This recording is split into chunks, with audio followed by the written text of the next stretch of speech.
What is happening, everybody? We're going to be getting started here in just a couple of minutes.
Good afternoon, everybody. This is Dave Croft, and welcome back to another very special episode of the 52 Cues podcast.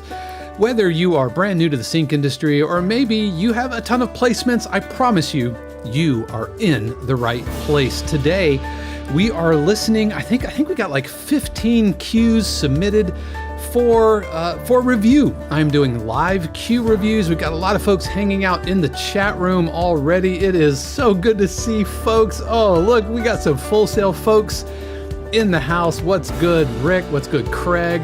Chris? Oh man, Chris, thank you for joining us today, man. Yuka, John, we got Mrs. 52 Cues in the house. Martin, Michael, Nick, what's good? Rolf, what's good? Dennis, and lots more folks who are going to be joining us today. So like I said, we've got 15 cues we're going to be listening to, and I'm going to be giving feedback, specifically feedback like you might receive from a music supervisor or a publisher. So these are cues submitted by the 52 Cues community over at 52cues.com, and it's free to join.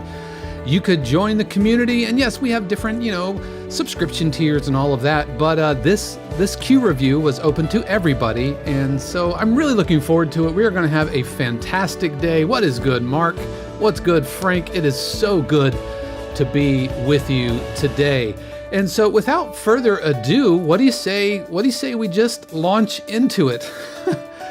Like I said, we got 15 cues that we're going to be listening through, and we are going to listen to all of them. I am committed to listening to all of them, and you might see me kind of go off camera. It's because I'm taking notes. I have a little notebook here that I write notes down. It just helps to keep things going. And we'll talk a little bit about each cue because the folks did submit a little blurb, and we'll go ahead and get started. What is good? Rogue, what's good? Mike, Seamus. It's really good to have everybody with us today. And so let's go ahead.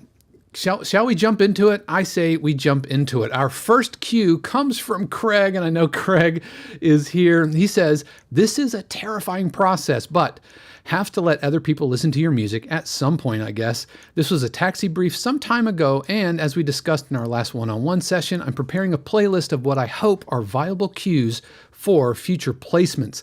This was rejected because I simply didn't read the brief carefully. So this was the feedback from Taxi. What I liked about it, I like the fast arpeggiated motion in the violin. This is a strong feature for neoclassical trailers, but I think it could be improved by that the issue here is the 3-act structure. We need to hear 3 well-delineated sections rather than smooth transitions leading from one to the next.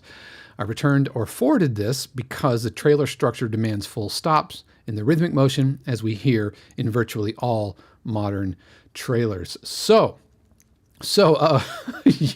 folks in the chat, it's for our feedback sessions. My notebook is kind of legendary. If I'm listening and then I disappear, that means I'm writing something down. It's not always bad. Sometimes it's like, this is amazing and I don't want to forget about it. But let's go ahead and let's take a listen. This is Celestial Motion from Craig Gilroy.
All right, that was Celestial Emotion from Craig. And by the way, feel free, please give Craig flowers there in the chat. And if you have thoughts that you would like to pass along, by all means, let us know. Let us know in the chat what you think of each one. And maybe if you have any suggestions or anything, this is just like one guy's opinion, right? So I'm not the end all and be all, especially when it comes to Taxi and trying to crawl into the mind of the Taxi screeners. So thank you, and appreciate it, Craig, for being first. You were, and these are, I'm playing these in the order they were received. So appreciate it. Thank you so much. And so I really enjoyed this. I think this is working really, really well. I do agree with the screeners in that it doesn't really feel trailery at all. It feels neoclassical, yes. Love the string programming. I think that's really, really working, but it doesn't feel like a trailer. The 3-act trailer structure is not there. This feels kind of like a growing, like it's one of those slow burn type cues, where it starts kind of low and just simmers, and you're just slowly cranking up the tension the whole way through, which is great. But a trailer cue, it is not. And it's just coincidence that just last week I kind of unpacked the trailer structure, and I know we've worked together, and I know you're absolutely working on all of that. But the sounds are really, really nice. It starts to getting a little loud kind of here at the end. And I'm a little worried, if I look at the very, very low end, we've got some like 15, 20, 30 hertz kind of flopping around down there. I think we could kind of clean that up. It's probably the reverbs from the double basses are just are just a little too kind of heavy-handed. And Mark has a really good point. He says seems more like underscore than anything to me, and that's not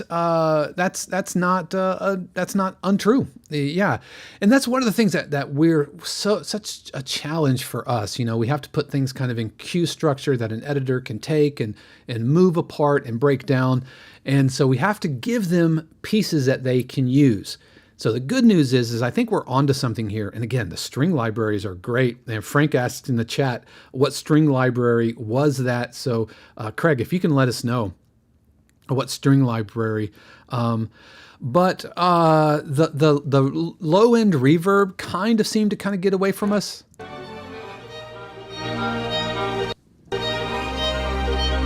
And I wonder, and this was a suggestion from Rogue there, appreciate that, adding a low end and a sub bass, like a sine wave bass underneath can really, really help. I think the title was good. I think the title's fine. Celestial Motion. It's a little, I would expect something a little more magical, I think, with the word celestial. You know, that there's a fantastic quality to that word, and so maybe, you know, I'm trying to think of how many kind of classical pieces have the word celestial in them, but a nice button, nice solid ending. And so I think we got a lot to work with here, And considering how dense your strings are, I think the mix itself sounds really, really, really good. Mark suggests that celestial suggests twinkling sounds. Yeah, there's a magical quality to the word celestial. And you know, I've said this before, that the title has to be the promise that the cue delivers on.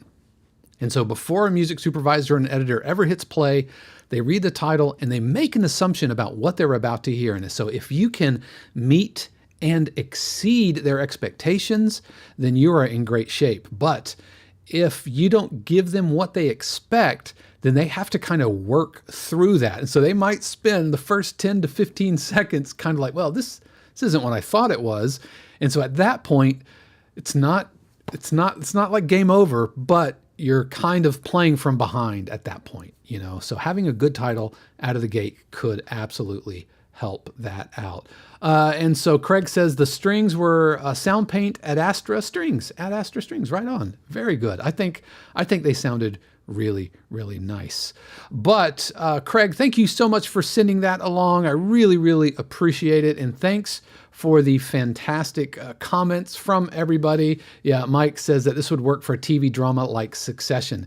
And again, one of the challenges of us kind of writing underscore-y things that would work for a show like Succession is coming to grips with the fact that a show like Succession has a composer, right? And so the idea is writing a piece of music that an editor would use in the type of show that uses editors in production and library music.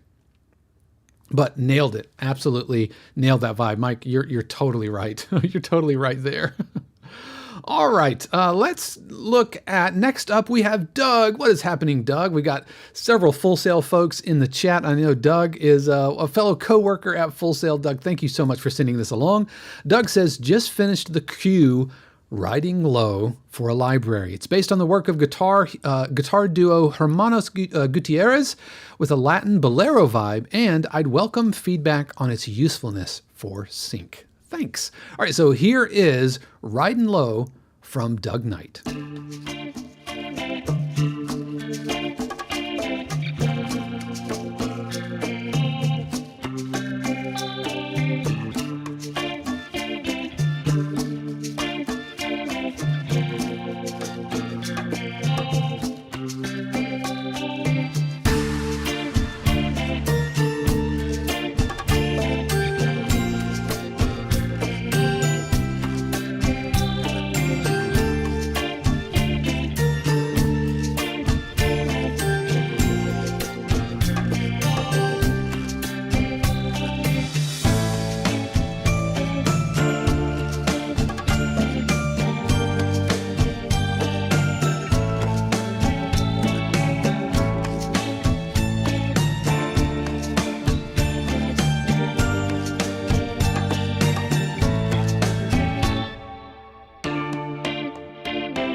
All right, that was Riding Low from Doug, and Doug is hanging out in the chat. What is good, Doug? Thank you so much for that submission and for all of your support. Yeah, I dug the vibe of this, man. Has had a definite kind of Santana vibe. I do think the percussion can be a little bit louder, and this is all absolutely working for me. Love the vibe of this. I think we're in really good shape, and I'm like, okay.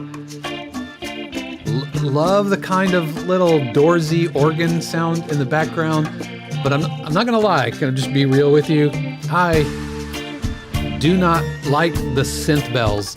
I think they are bringing like unwanted DX7 energy to the table, and it dates it, right? It makes it sound a little throwback, retro, synthwavy, for lack of a better term. I mean, nothing else sounds synthwave about this, but I'm thinking if this were a Santana song, what would Carlos do?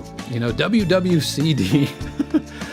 What kind of instrument would be put there? And that would be my recommendation. Would be go find a Santana song or something that has this. And I don't mean like Oye Como Va, but finding another song that kind of has the same vibe and like the main melody. And I wrote down it could be like a guitar, guitar lead. And I know you have a guitar lead a little bit later. I don't know, maybe a B3 or something.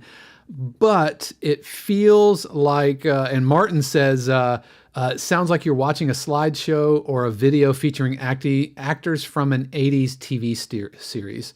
Yeah, some good suggestion.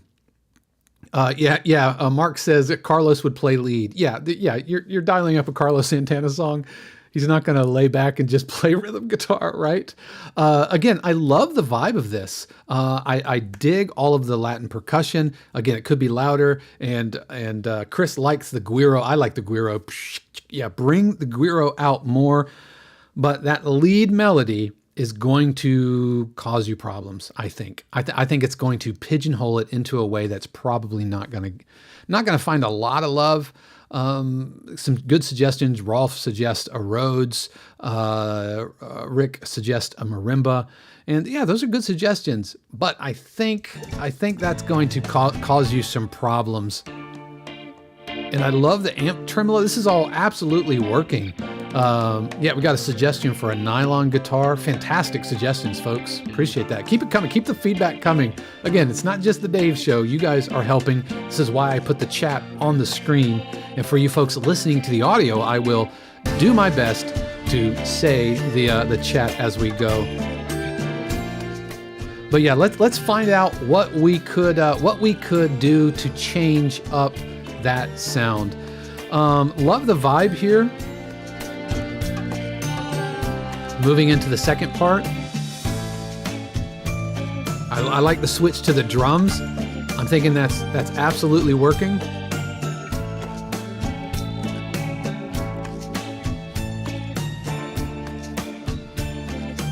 And I feel like we need a heightening of energy through here. Like, let's see, is it... I'm going backwards. Yeah, it seems a little samey, and I wonder if there's just heightening that emotion, right? We don't want to shift emotion, but we want to heighten the emotion.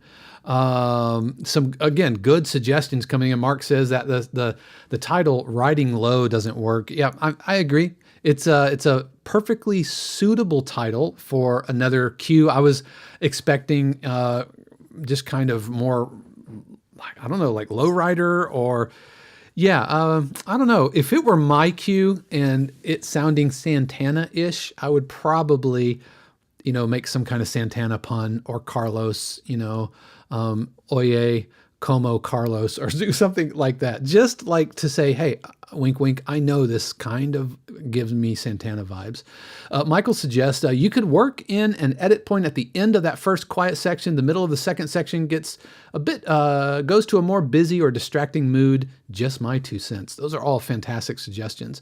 But it is like not having a heightened energy here at the end. Is it a deal breaker? Probably not. However, I think having an extra gear of energy could absolutely go a long way. So Doug, thank you so much for sending that along. Really appreciate it. And really nice work. I'm a fan. I'm a fan of your guitar work. And we live in the same town. We work at the same company. How are we not collaborated? Let's do that. I would love to work together. Just hit me up. Hit me up, dog. We can grab lunch or something like that. All right. Next up. Oye, there's some good titles coming in. Carlos Bandana. Oye Como Van. Nice. You know me with my titles. I love a good pun. So I'm a big fan of that. All right. Appreciate it, Doug. Thank you. Thank you so much. Carlos Bandana.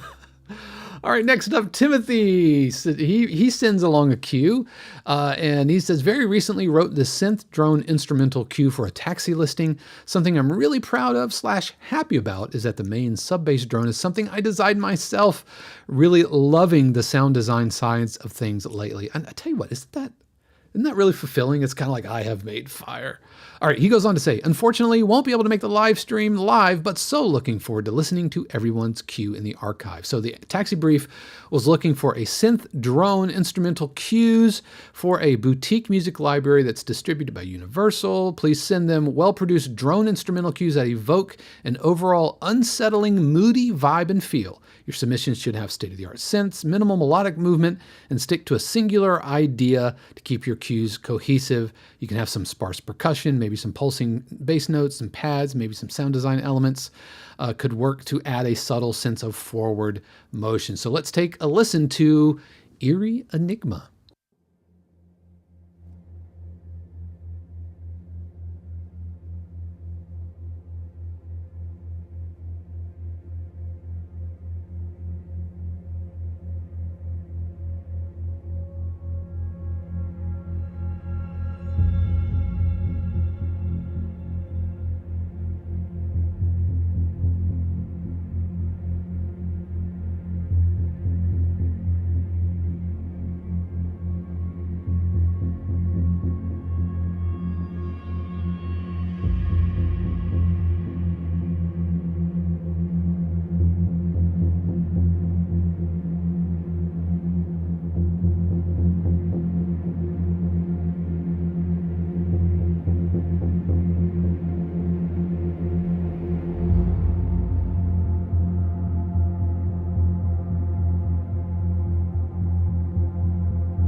All right, that was Eerie Enigma from Tim Ackerman. Tim, thank you so much for sending this along. I love the vibe of this. Love that you created your own sounds. That's so fantastic.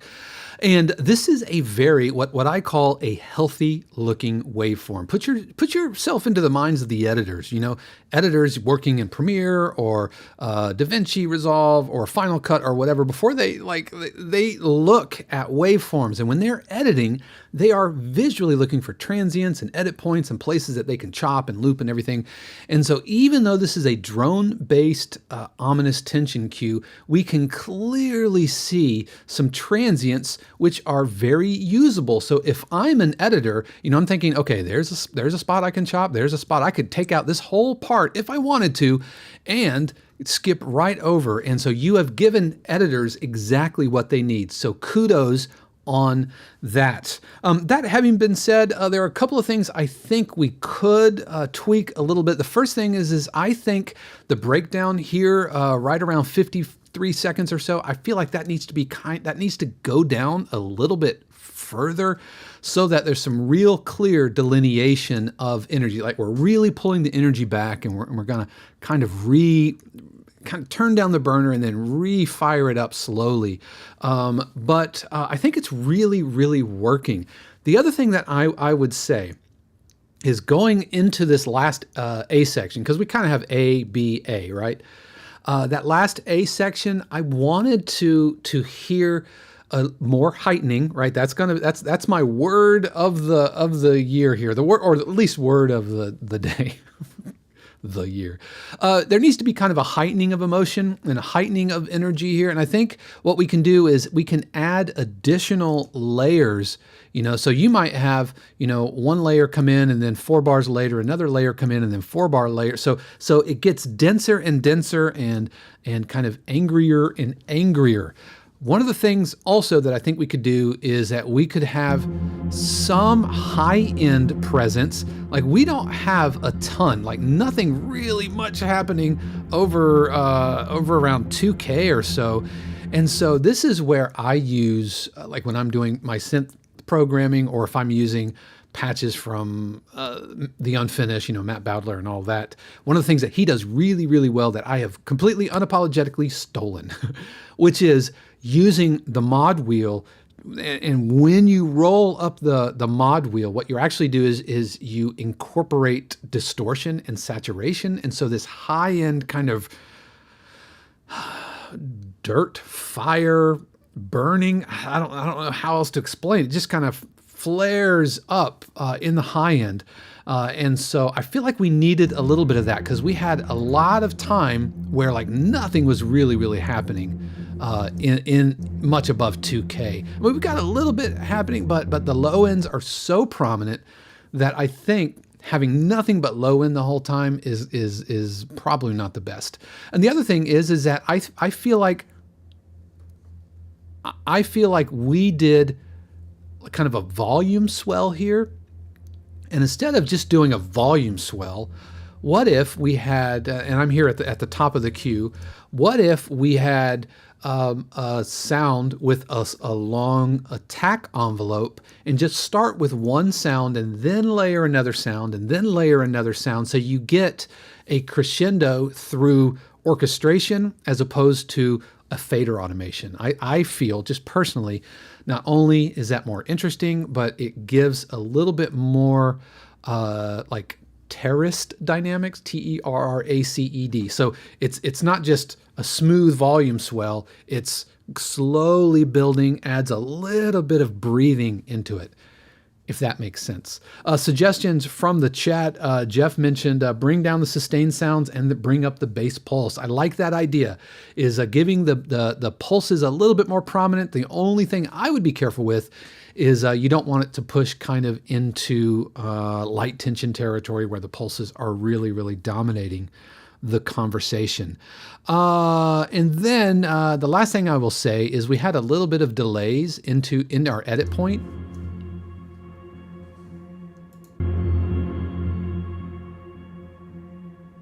So you hear boom, boom, boom, boom. You hear those kind of things. I would clean those up, right? And that means that we might need to go in and do some really pesky automation of each individual. Like if the delay is cooked in or baked into a zebra patch or something, you'd have to go in and identify what delay is causing that, and then automate that individually depending on whatever DAW you're using. But yeah, careful of those delays. Love that. Oh, that bowed cymbal. I don't know if I recognize that or not. If so, that's awesome. But yeah, this feels a little formless through here. And here's one of the tricks or one of the challenges, I should say, of these types of cues, is they have to feel kind of formless, but at the end of the day, editors should still kind of be able to perceive the underlying structure that we as a composer add to it, and so that the editor can kind of visually see that. And you've done a really good job, but I think it's the lack of the pulses aren't really there. they're kind of disappeared through the end here, and so I think we could bring that down. Let's see. Mark says, I have 13 sound designy drones in my catalog since 2016, but not one ever been used. Again, this is more type of stuff that gets scored more than used in shows, pulling from libraries. And I have just realized one of mine has the same title, Eerie Enigma. Yeah, I like, first of all, the word enigma is really cool. It's a very, very cool looking Eerie Enigma. Yeah, I think that title works. That title works. I definitely get more kind of ominous than eerie, but we're really splitting hairs here. We're really splitting hairs. Let's see. Some folks love the sound design. Rogue says that the slight drop worked well, and I can see the sharp stop in the waveform. Good sound design. For the final act portion of this, perhaps adding more brass could make the buildup even more effective at intensifying the moment. The only thing I would say is you don't want to push into kind of orchestral territory if, like, that would be, especially there in the third act. Introducing brass in the third act is like introducing a main character at the end of a movie.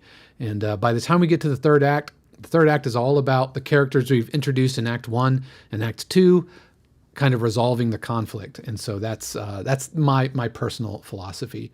Craig says, I'd only suggest lifting the pulse more and shortening the edit point, but otherwise, brilliant. Yeah, really enjoyed it, Tim. Thank you so much. Really, really do appreciate you sending that along. Well done.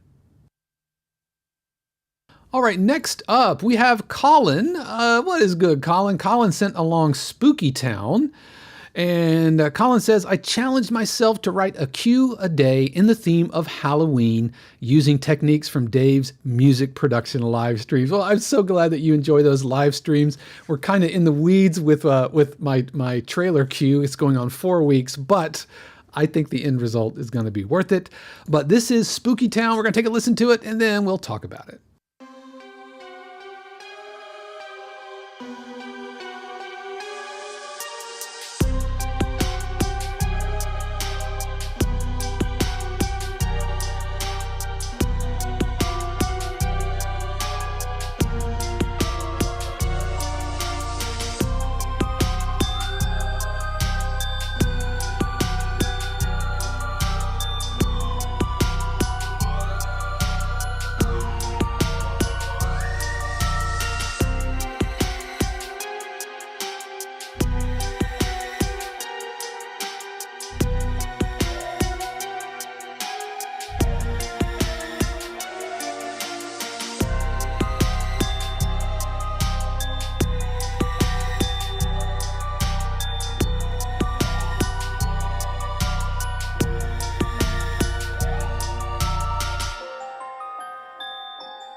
All right, that was Spooky Town by Colin Mosley. Colin, thank you so much for sending that along.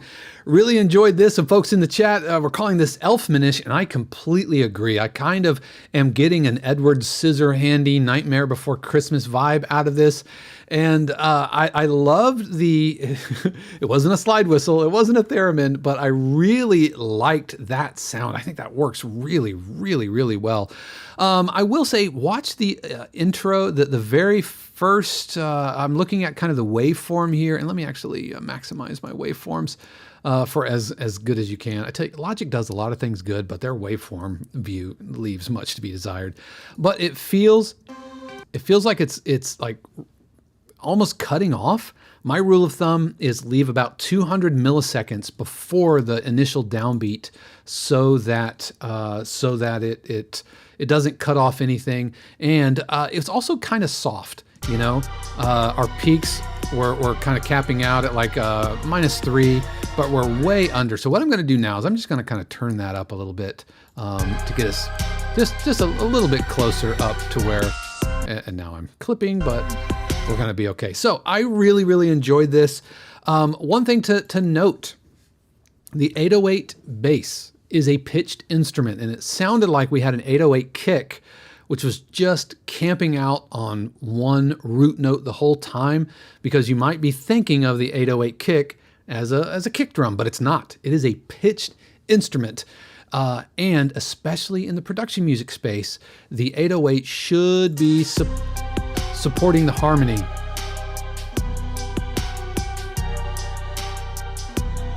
Yeah, what it ends up sounding like is, a pedal throughout. Now, if it's changing, I can't really hear it. I can't tell it's changing. It might be that it's so low. And I wonder if maybe a little bit more of a purer 808 sound that sounds a little bit more sine wave and not quite so, B string on a 5-string bass. It sounds a little floppy, for lack of a better term. But I really, I do like this.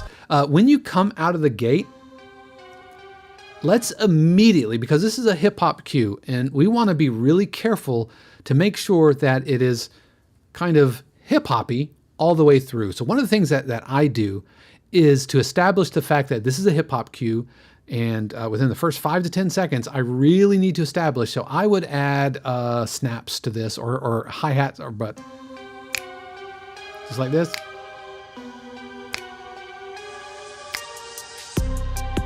Or if you didn't want to do that, halfway through this intro, and then right here, add. Yep, and then we're off to the races here. Yeah, I think this is working. There's a good suggestion from the chat about the drums needing to be brought out a little bit.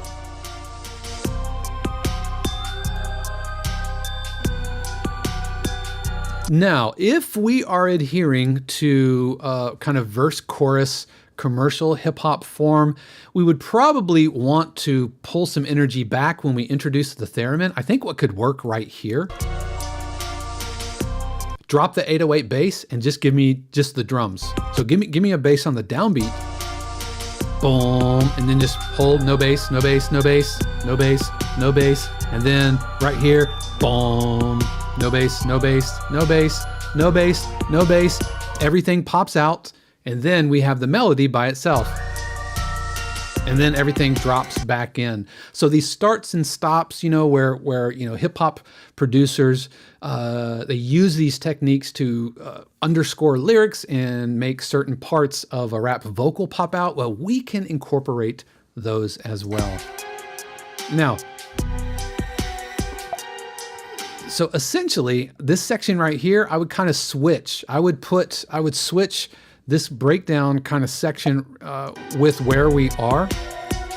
I would put it earlier. I would drop the bass and then bring everything else back in full, moving forward from here.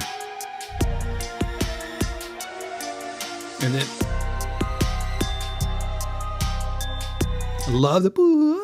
Oh, that's really nice. The choir is nice. But it does need just a few more of those hip-hop ear candy starts and stops, I think. All right, and a little transition, little riser or a cymbal swell or something. And let's hit a downbeat, right? If you are doing a cliffhanger like ga-ga, then you need to be tons more deliberate with it, so where it doesn't sound like the loop just stops, right? We need a downbeat. And everybody, the bass hits on the downbeat. It creates a sense of closure. If you don't want that, and if you want a cliffhanger, then we need to prepare that with a reverse cymbal or some kind of transition to say, this is a deliberate choice. This isn't the loop just stopping. And these phrase endings are so important, and they add an element of polish and producer kind of quality to hip hop cues, especially because it's really easy just to kind of collage a bunch of loops. But I think it takes there's a, how to say this? How to say this nicely? Can I be real? Is that okay? In my opinion, cues that don't resolve phrase endings, they sound amateur to me. It sounds like somebody who doesn't understand phrasing and just doesn't think about these types of details. And so I'm not saying you, Colin, are an amateur. I'm just saying that this is a tell for me. And maybe it's because, I teach, how to write hip hop cues at Full Sail, and this is one of the things I bang on about. And anybody who's, I know we've got some of my students, Steven, student in my project and portfolio class in October of last year and getting into this work. Well, if you haven't already, Steven, join us over at 52 Cues. It's free to join. So that would be awesome. And so, but Steven can corroborate my story, how I bang on about these phrase endings. And it's just an element of professional detail that I think is a little too easy to miss. Love this, but we need hip hop. Let's bring in the hi-hats. And let's add, can we do a little bit more with an edit point right here? Like maybe even cut it even. Yeah, stop the sound so that it creates a little edit point. But I think this is working really, really well coming to our button. And let's make sure everybody comes to the button party. The only thing it sounds like you have is just a clack and some hangover, but everybody gets to join in on the button party. So Colin, thank you so much for sending that along. I really, really enjoyed that. And I'm glad to hear that the live streams, you're enjoying those. So really, really appreciate it. Got folks saying that this is be very cool with the Halloween, West Coast Wicked, like the theremin. And so really nice done. Nicely done. All right. Next up, we have Mark. Mark sent along Q says, mine is a hybrid sports rock EDM cue that's looking for a good home. So let's take a listen to Stadium Slam.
All right, that was Stadium Slam from Mark Morganshaw. Mark, thank you so much for sending this along. Really enjoyed this.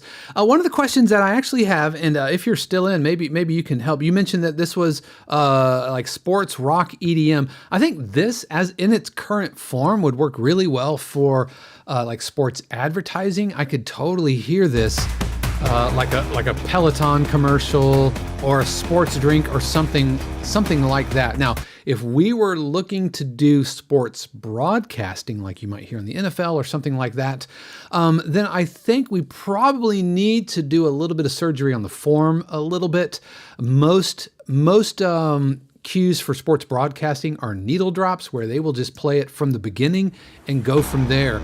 And with that, I think it takes way too long to get to the real meat, because some of these producers and these engineers are dropping them in real time during live, and they're not going to scrub to a certain part.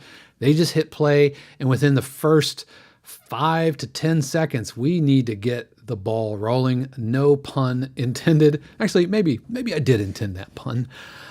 But good. Mark is still here, and I know there's a little bit of delay from live to the chat there, so that's totally good. But for sports broadcasting, well, first of all, the riff is fantastic. The guitar tone is great. It has kind of a kind of a bluesy rock meets Don Davis, Matrix kind of EDM vibe to it, right? There's some with a sprinkling of like White Zombie kind of in there. I'm hinting notes of Rob Zombie. But let's as it sits right now, I think it could absolutely work for sports advertising. But if you wanted to go into sports broadcasting, I think we need more percussion in earlier. And I kept hearing like a halftime kind of thing, like a boom, ka, ka, boom, ka, boom, ka, boom, ka, boom, ka, boom, ka, boom. And this edit point is too long. It's perfect for advertising, but for sports broadcasting, nope. It's cool.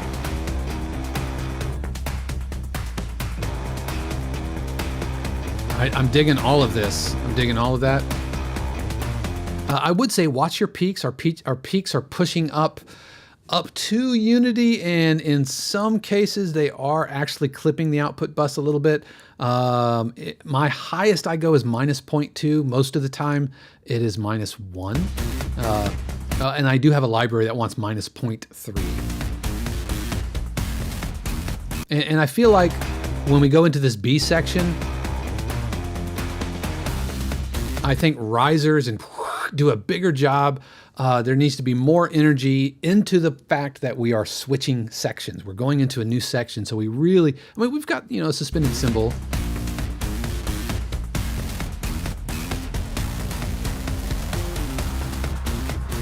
But I dig this. And again, transitional energy, risers, impacts, and all of that kind of stuff. Mark says it's actually a virtual bass. Well, it sounds really, really nice, man. And a big crash. I like that synth pulse.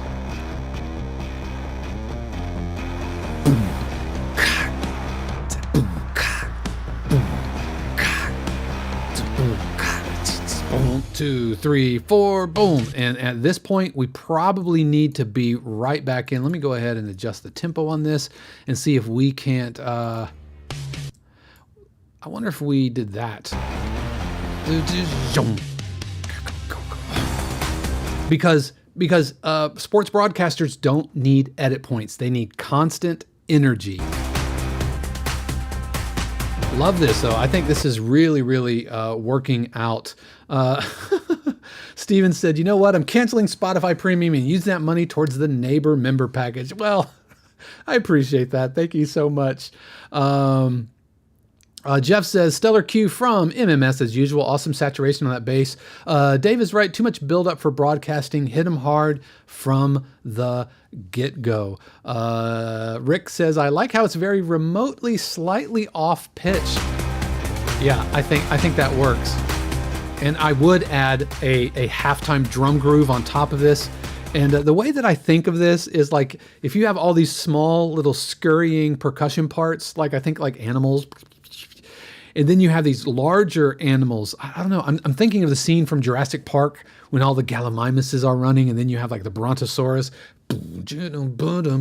That's how I think of it. You can have these larger halftime rhythms around all of this really kind of frenetic energy, and so you can have your cake and eat it too. I think that works really, really well. Mark says, I'm a huge Muse fan. Went to see them live. I can totally hear that. Yeah, that's yep. I'm a big Muse fan too, even though it took me a while to kind of like Muse because his voice is very unique. And at the time, I only had room in my heart for one kind of squeaky singer, and that belonged to Geddy Lee. of Rush, but I have learned to have space in my heart for more than one. But Mark, really dug this.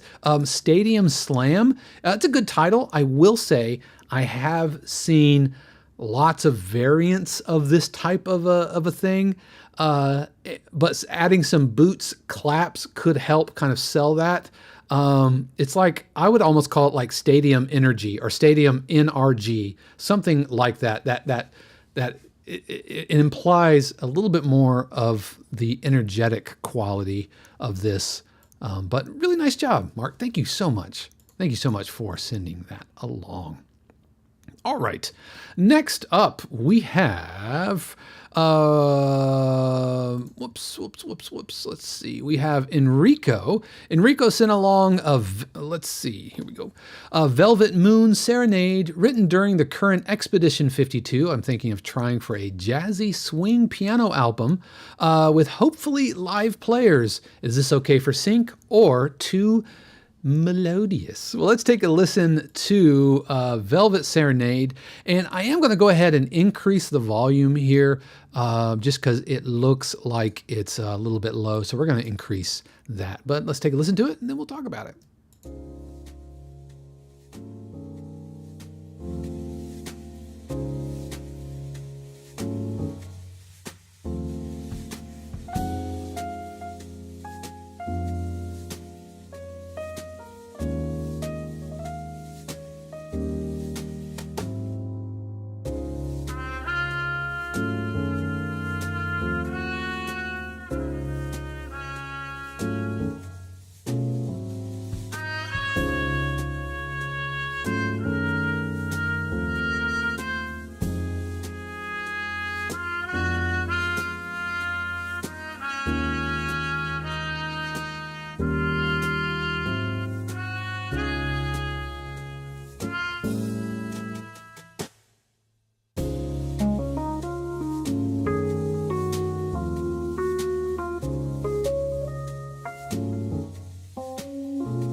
All right, that was Velvet Moon Serenade from Enrico. Enrico, thank you so much for sending this along. Loved the vibe of this. My master's is in jazz, so I have such a soft space in my heart for jazz music. And I thought the brushwork was pretty good. I'm thinking we're programmed, and there were a couple of spots where they kind of ended unnaturally, and I felt like I can kind of suss out the pattern. But I'm being mega picky here, just because anytime I ever need like stirring brushwork, I will record it myself. And I know that we don't always have that option. One of the things I did not dig about it is I'm thinking of how this might get used, and this kind of stuff can get used of background tinkly music, like from for a scene in a restaurant or something like that. And Paul Croteau, who is a member of the community, also has a great YouTube channel. Check it out. He's gotten placements like in films of that kind of thing. And all that to say, there are too many players on stage, right? Because we have bass, piano, and drums, and electric piano, and trumpet. Right? And so it feels a little, just too many sounds. It's just too much of a sonic texture. When the cue started, I was like, all right, so this is the vibe of this. We have an intro, and then the piano kind of vamps for a little bit. And I'm like, okay, this is going to be like a piano trio. And so I'm good. This is the beginning of the cue. You know, the opening scene, I know we talked last week on the podcast about trailer structure, but we can apply some of these story beats to just garden variety cues. And so this is our opening scene. We are introducing the characters. And by this point, you know, we're a good 20 seconds into the cue. And then boom, a trumpet shows up, which is a good sounding trumpet. I actually like this trumpet.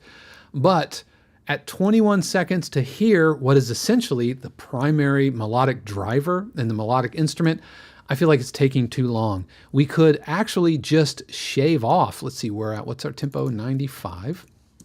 So let me line this up just like that. So we have 2, 3, 4, 2. So I wonder if we can just truncate off 1, 2, 3, 4. I wonder if we do this.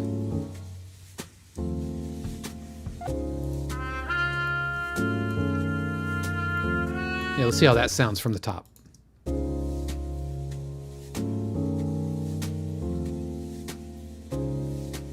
Might need to put a closer. Boom.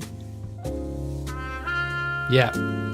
Yeah, now we have the primary instrument. It's out. We're not fooled into thinking that we're listening to a piano line.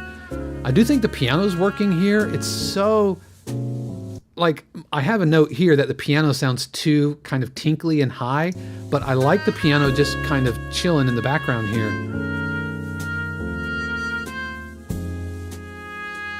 I think this is all working. I would EQ some of the low mids out of the hi-hat.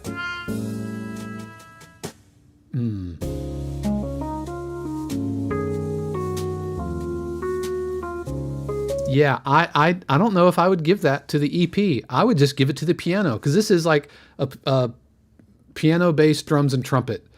The EP seems out of place. The electric piano. Now, for the record, I love electric piano.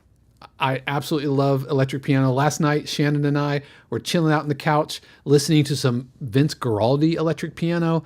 And yeah, we were like on my phone, we were just zenning out to it.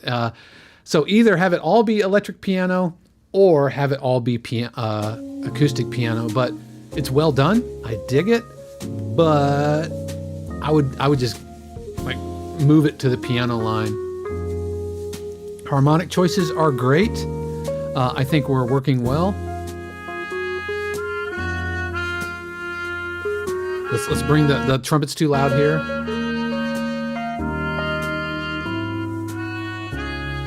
And this is an example of where like that sounds like it's cut off in the stirring. It just sounds unnatural.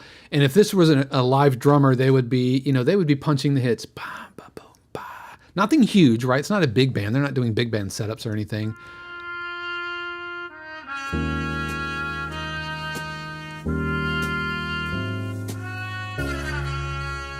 And can we end on a jazzier chord, like a major 7 chord or something? Like just lean into the cliche-ness of this. But I really, really, really dig this a lot. I think it's working really, really well. Let's see. Good to see you, Simon. Thanks for joining us. It's got a very relaxing cue. Mark also says, seems odd to suddenly change to a different piano. Michael says, oh, I didn't realize I should have posted about my submission in the chat. Where can I find that? Well, yeah, we on the event here itself in Mighty Networks. If you sent up a cue and put it into the Dropbox and all of that, then I did ask to provide details in the comments. But as long as I have the sound file, then we can go with that. But Enrico, thank you so much for sending this along. Velvet Moon Serenade, I think, is a brilliant title. Well done. And it absolutely tells us how we should feel, and it manages our expectations. Really, really nicely done. Rolf suggests a major 7/9 chord at the end. I don't disagree. That could work. All right. Next up, we have Dennis. What is good, Dennis? Really good to see you. Dennis was hanging out earlier. Dennis posted location last spotted. Attention/mystery cue for an album I'm working on, appropriate for murder and mystery documentaries. Tried blending some acoustic instruments with synths and sound design to give it a sort of a rural feel, whilst still having that typical tension sound. So let's take a listen to Location Last Spotted.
All right, that was Location Last Spotted from Dennis. Dennis, thank you so much for sending this along.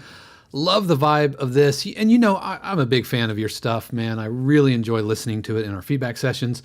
Looking back to your brief, you said attention mystery cue, looking for mystery documentary. It feels more pensive to me than tense.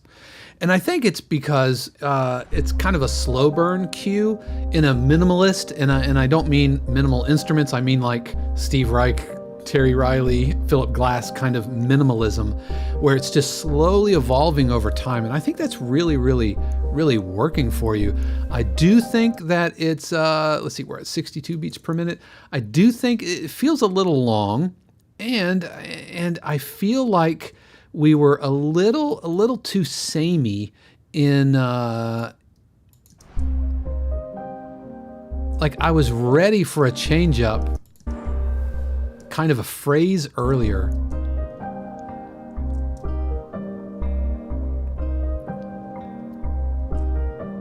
Like probably just maybe even shaving 2 bars off of this.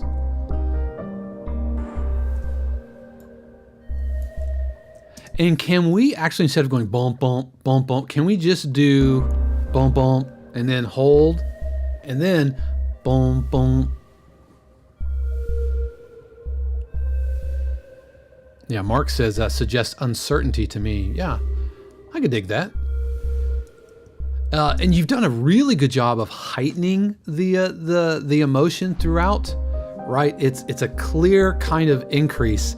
One thing I think the mix overall needs a little zhoosh around 5K or so. Maybe just in the piano. I'm really exaggerating it.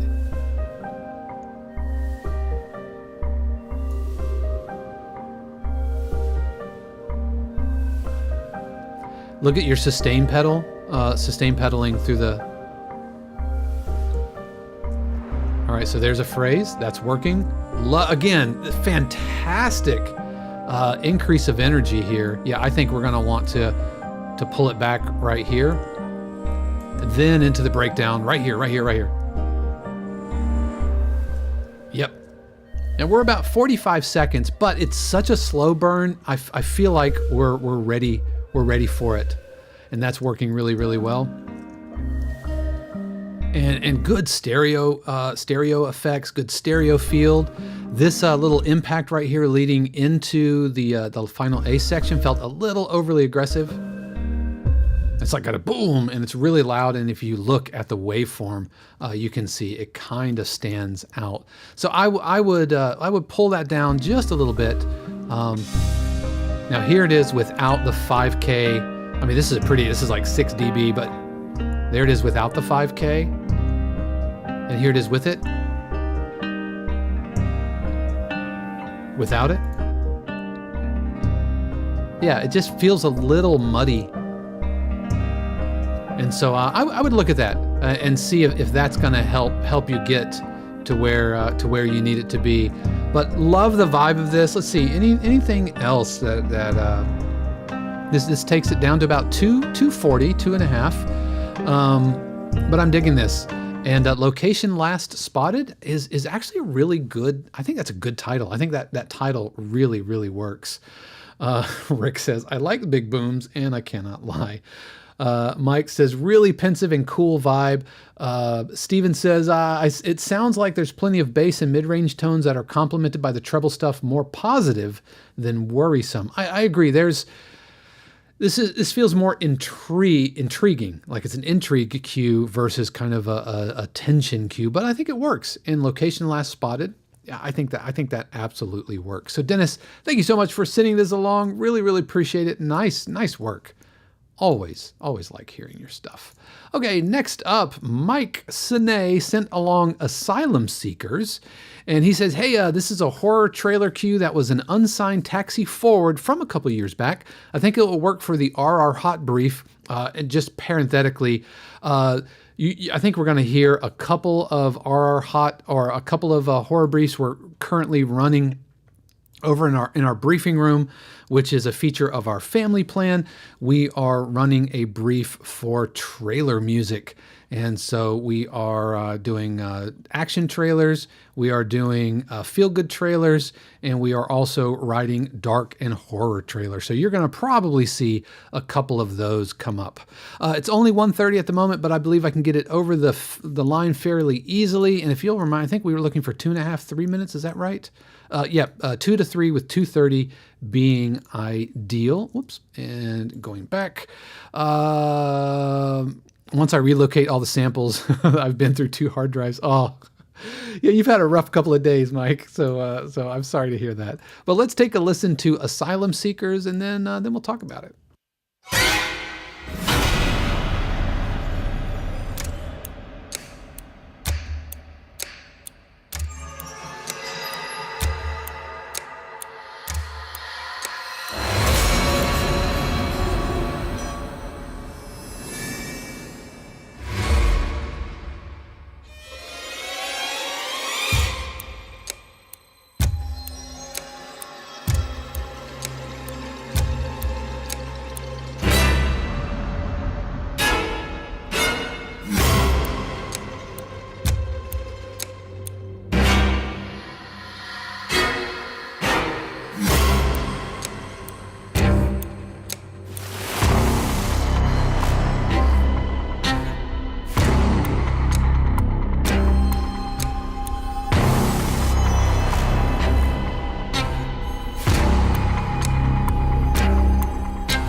Oh man, this is freaking me out. This is Asylum Seekers from Mike.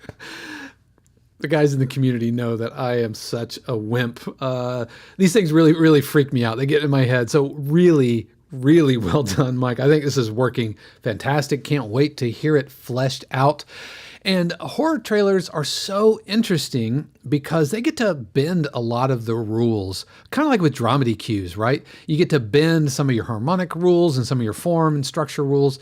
And so with that, I still think, like if I'm looking at it, I feel like I can't see the typical trailer structure, which admittedly in horror trailer cues gets somewhat obfuscated, but I feel like I can't really see it, and maybe that's because it's not really finished, but even horror trailers should have your 3-act structure with clearly defined edit points between the acts.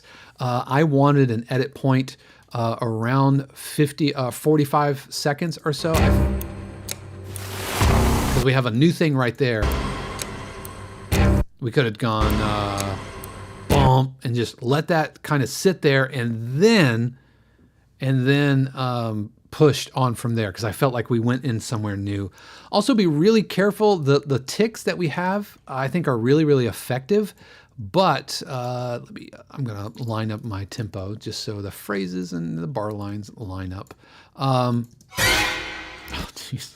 I knew I was in for a rough ride when I heard, I'm like, oh, here we go. These are really, really sibilant. They're really, really peaking. They're not peaking like the meters. You've done a really good job of our peaks and our luffs. Really, really nice job. Minus 13 luffs, but minus 1 peaks. But these are really, really crisp, almost painfully so. So I think we need to roll off some of the highs, bring them down in the mix just a little bit.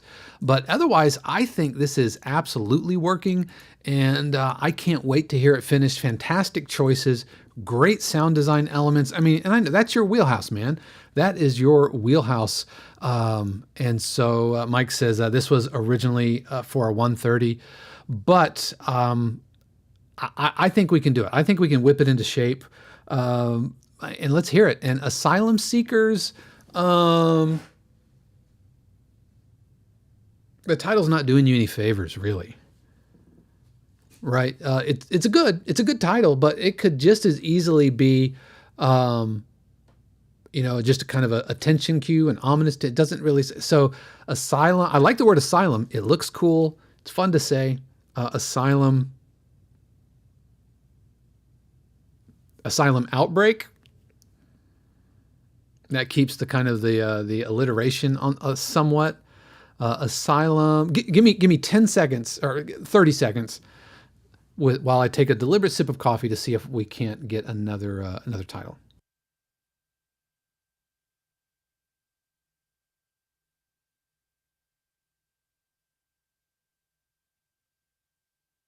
I'm still here.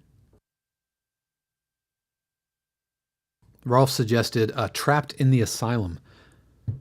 Yeah, because asylum seekers could be, are you talking political refugees or are you talking about like an insane asylum? Yeah, it's just a little ambiguous.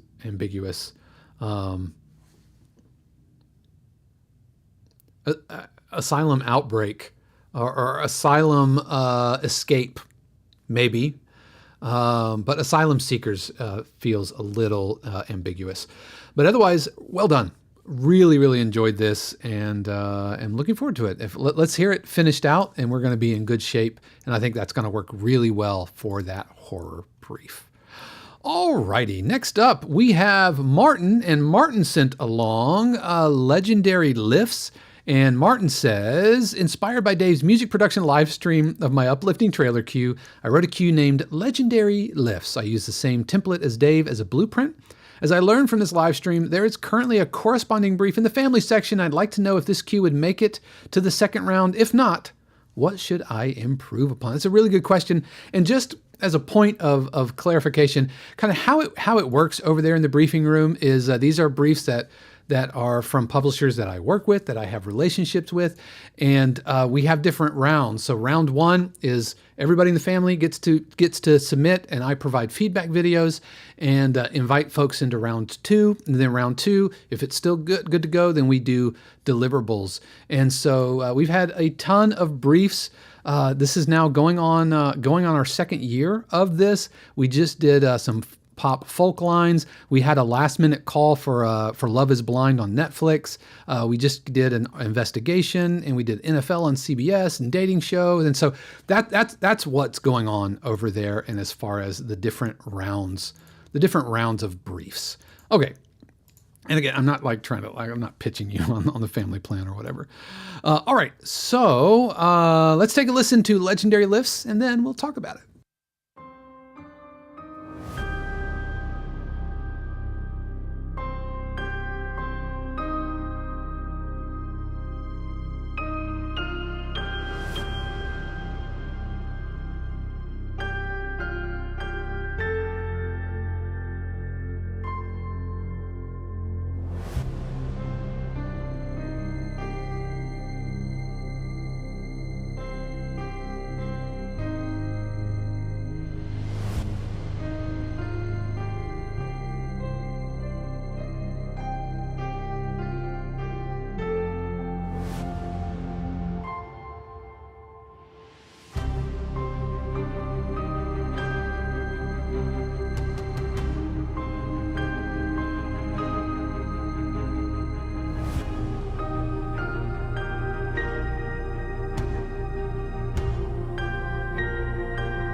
All right, that was Legendary Lifts from Martin. Martin, thank you so much for sending this along. I really, really liked this, and I think you nailed the uplifting vibe. I love the harmonic choices you're making, and I think it's working really, really well because, you know, the uplifting kind of, it's a fine line because you can easily push uplifting kind of into action territory, and this is what we are...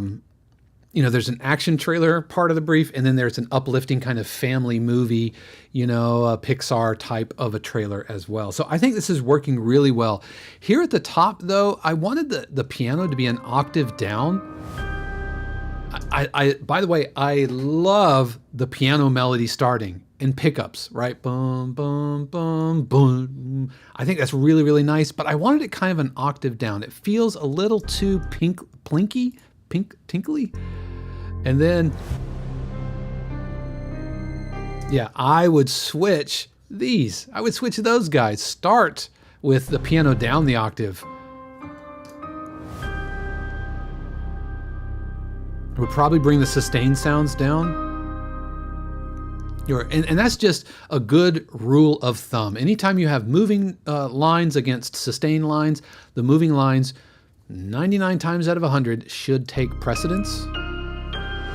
Yeah, and so that's getting a little too stabby, right? Because if this is the opening curtain and this is the, you know, if we're looking at our beat structure from great harmonic choice going into that major 4 chord, chef's kiss.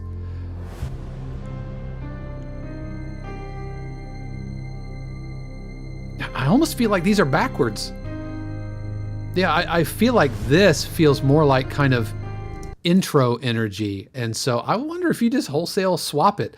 Oh, by the way, transitions, like little whooshes and that kind of thing should totally come at phrase points.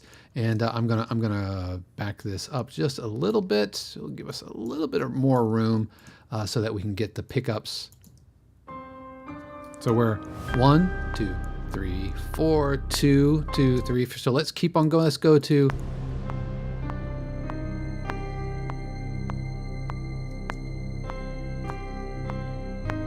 2, 3, 4.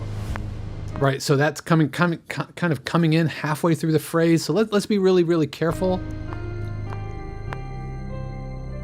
Love the call and response. I could have used more of that. In fact, that's kind of what if this were my cue, that's absolutely what I would have done. I would have started with the piano an octave down, and then the second time through the intro, that's when I would have kind of brought up the low pads and then done the call and response an octave up. That could be really, really well done. All right. Really good edit points. And somebody mentioned that in the chat. Is this a good example of good stops and buttons using the downbeats? Yes. I mean, except for that whoosh kind of in the wrong spot. Right. Yep. Good job. And here, remember, we are getting into the call to action, right? This is the fun and games, again, listening to last week's podcast. And we want the ostinatos to kind of be the main attraction here. And so the sustained sounds need to come down and the ostinatos need to come up more. Love the choir sounds. I think that's working really, really well. I haven't heard the major 4 chord.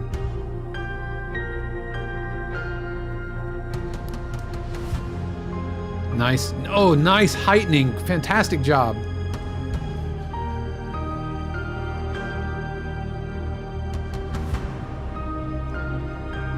Again, the low end is a little, might be reverbed. It sounds really wide. And fantastic ending. Look at that. Hear how everything resolves all together into a nice edit point. I would not put the boom there. I would just have single piano notes. Because this sounds like somebody hit a mic on accident. And I would go, this feels a little weird. Boom, boom, boom. I would go, boom, boom, boom, or boom, boom, boom, right? All right, and let's connect these, right? So instead of having ba ba ba ba ba ba ba, instead of having that, why don't we have? Let's see. How do I want to fix this? First of all, let's shave off 2 beats. So we have 2, 3, 4, boom, boom, boom, boom, boom, and connect it. Ja, ja, ja, ja, ja, ja, boom, boom, boom, boom. And the percussion, we need, this needs to soar a little bit bigger here, right? It feels like we're kind of pulling our punches back.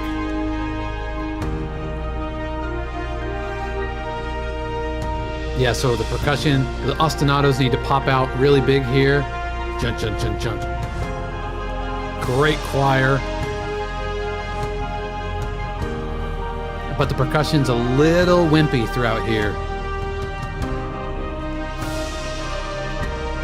And don't try to get, there's so many parts happening. Don't try to get too fancy with your string ostinatos. Right? Unless you're like John Williams scoring the Superman soundtrack, that generally doesn't end well.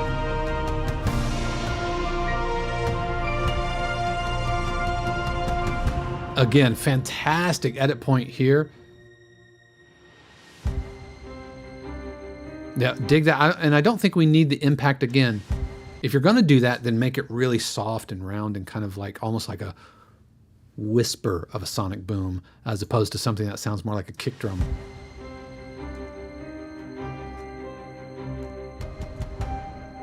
And I would not change chords there. I would just keep it on the 1 chord.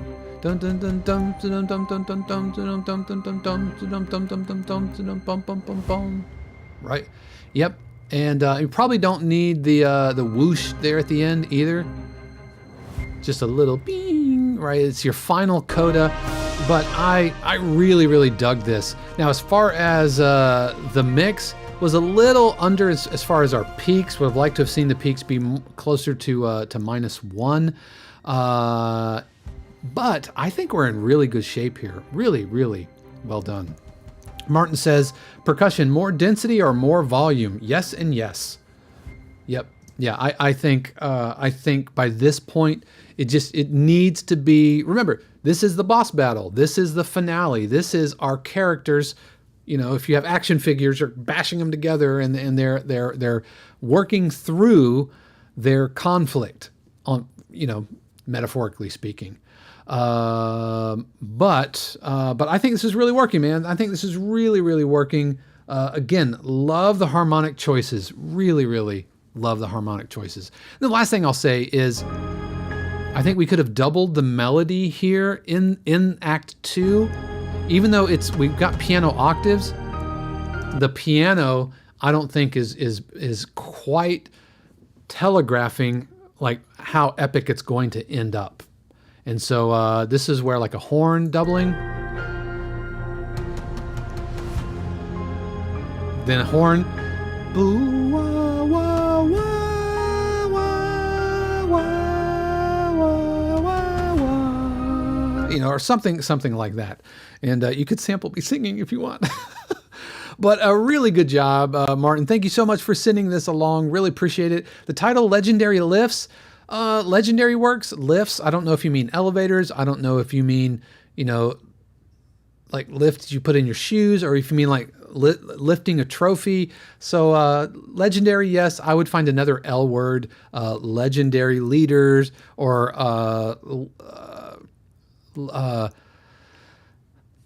yeah, I'm not sure. I'm not sure exactly what we mean by lifts, but I think there's a better title in there. All right, next up we have, which I'm assuming, Michael, is this yours? This is "I'm Your Vibe." I think is that your cue? Let's see where if you did add this. There we go. All right, excellent. So this is I'm Your Vibe. It's for a taxi listing. Lots of modern pop songs with female vocals focused on finding positive, uplifting songs that would work really well in TV commercials. Just want your feedback on how this works for advertising. Well, thank you very much for sending this along. And let's take a listen to it, and then we will talk about it. This one is called I'm Your Vibe. I'm your vibe. I'm your vibe. I'm your vibe. I'm your vibe.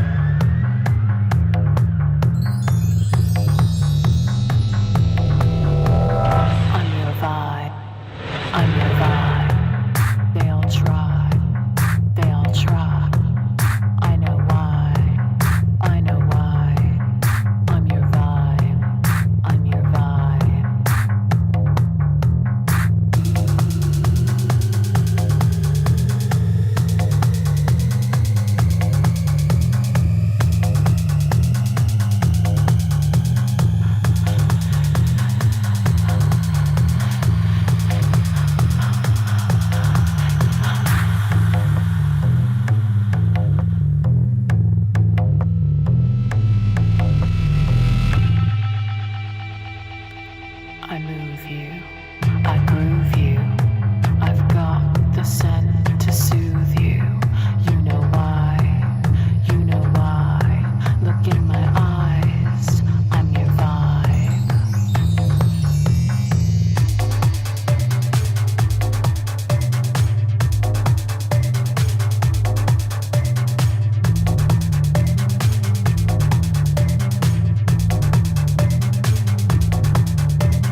right, that was I'm Your Vibe from Michael. Michael, thank you so much for sending this along.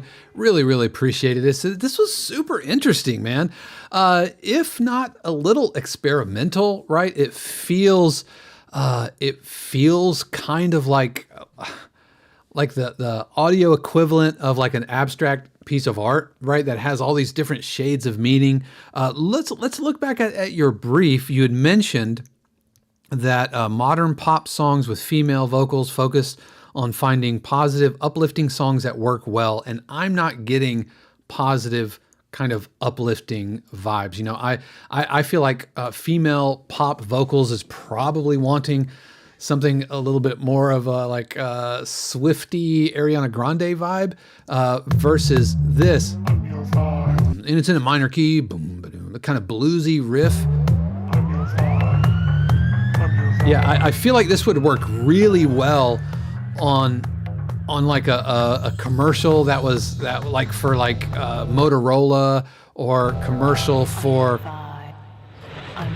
like a car commercial or something like that. I think it could work for sync, but again, I can't crawl into the minds of a screener. But my guess is it's probably going to be a return. And Jeff mentioned a word that I think is descriptive. He says it's a bit sensual, and that's spot on. Yeah, there's something, I don't know. Yeah, sensual is a great word. It's not like overtly sexual lyrically or anything like that, but there's like a, ooh, come here. There's that vibe. No other way to say that. But it probably will be problematic. Now, if they were looking for like kind of experimental, kind of like retro future, it reminds me of something I would imagine Americans think that Germans listen to in clubs. Does that make sense? Do Germans actually listen into that? And maybe I have sprockets. Does anybody remember sprockets from SNL? You know, this is a time for we dance, you know, and they're like, right? And they're doing it kind of tongue in cheek, but there is an element of truth to that. And so I would worry about that. I think you've done a pretty good job with our form and structure, you know, but it is really loud. You know, we're coming in really hot and heavy. We're pushing into the minus six lufs. Peaks are okay, so we're not actively clipping, but it is pretty hot.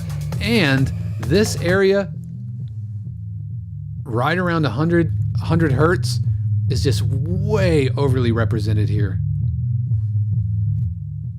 Okay, now I know we have some authentic Germans in the chat. Can you Germans confirm that this is music that might have been played? Rolf says I did, but that's long time gone. Okay, so it's not that off base. It's not. Rick says Germany pre-house music era. Rick says also the claps, while they do fit in the mood, I might have found a different sample. So yeah, acid housey. But this 100 hertz area absolutely needs some taming, you know, and we can kind of freeze it there, and you can see the 100 hertz range is coming at like +6 over unity, whereas the rest of it is kind of around unity, and so it's way overrepresented. So I would be careful there. Manuel says, as a German, I'd say maybe yes, maybe has some Kraftwerk vibes. Rolf says, but we prefer more techno style. Well, I appreciate that. I appreciate the Germans chiming in. But I think this is really cool, and I think it could find a home somewhere. It needs some mixing TLC, but it's probably going to be a return, I would imagine. Now, if you got $5 and you just want to know what they have to think, then please, by all means, go ahead and send it up. It could work out really, really well. But I dug it, and I appreciate you sending that along. Let's see if there's anything else. No, like I said, I think mix and overall vibe. One question, and Mark said, a good vocalist. One question I have is that vocals that, or are those vocals that you found, or is that like a splice sample kind of a thing? Because if it's a splice sample, I think would probably be in trouble. It's Michael says it's my daughter. Well, brilliant. then never mind anything I was going to say about like using, because it's fantastic. I love the vocals are so good. I thought they were a sample, not because it's repetitive or whatever, or sounds chopped up, but because it sounds super high quality. Yep. And Rick says, I'm saying that as a person who grew up in Detroit and makes techno, but more the Berlin style. Yep. Well done. Thank you, Michael. Really appreciate you sending that along. And I could absolutely see that being used for an ad campaign for like a phone. I don't know why I just get like a phone. Yep. Michael says they'll be elated to hear that feedback. Yeah, it's great. The vocals were fantastic. And the EQ on the vocals, right? It's really, really well put together. And here's what's even more important. It's so simple. I'm your vibe. I'm your vibe. And you sent along the lyric sheet. Let me see if I can't pull it up, because I just want to say these lyrics out loud, because lyrics can get really silly when you just say them out loud. Oops, give me 1 second. But let me get there. The lyrics were, I'm your vibe. I'm your vibe. I'm your vibe. I'm your vibe. I'm your vibe. I'm your vibe. I'm your vibe. They all try. They all try. I know why. I know why. I'm your vibe. I'm your vibe. I move you. I groove you. I've got the scent to soothe you. That's a really good line. You know why. You know why. Look in my eyes. I'm your vibe. Right? And so, but it's in my ears, guys. I'm your vibe. And it's sticky and kind of hooky, the same way that like I'm too sexy for the catwalk or whatever, right? That's yeah, it's sticky. That's a sticky hook. That's a really good thing. Just probably not right for that brief. And Jeff says, I thought it was a vocal sample too. Very well done. Rolf says, working with your daughter is freaking good. Kudos. And Mark says bass needs some cleaning up. The mix is a bit muddy downstairs. Yeah, it's that 100 hertz peak, which is just like, get out of my way. And 100 hertz does not play nicely with others. They don't play well. They would probably fail kindergarten if 100 hertz was a human. They would not play nicely. All right, moving on. Let's look at something from the Reskies. What is happening? Michael and Yuka, Rick says. So sexy it hurts. Yeah, I was getting, Kraftwerk meets Right Said Fred. There it is. There it is. All right. The Reskies said, hi, everyone. This is Michael, and this is a drumline cue, part of an album I'm doing for a library. I'm doing it myself, and I've done 2 already and wanted some feedback. This was all done using Spitfire Originals Drumline Library. All right, so let's take a listen to Back to Snare 1.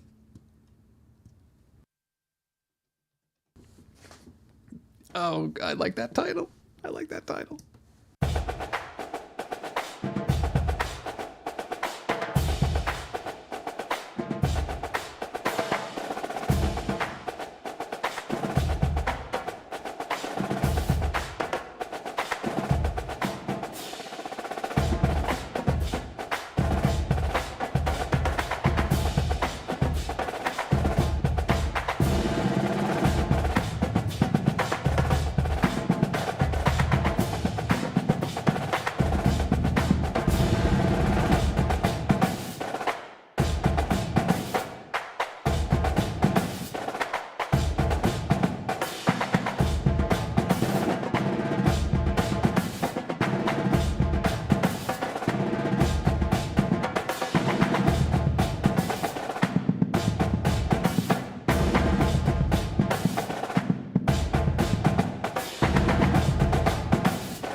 All right, that was Back to Snare 1. Michael, that was fantastic. Really, really dug that. Some great drum programming there.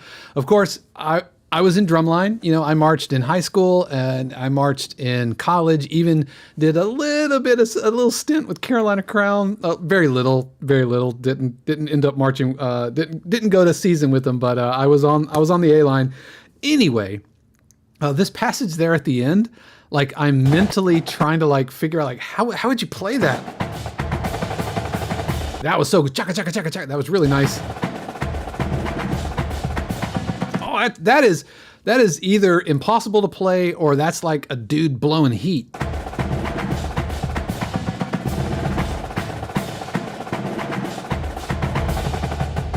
Oh yeah, that got me excited.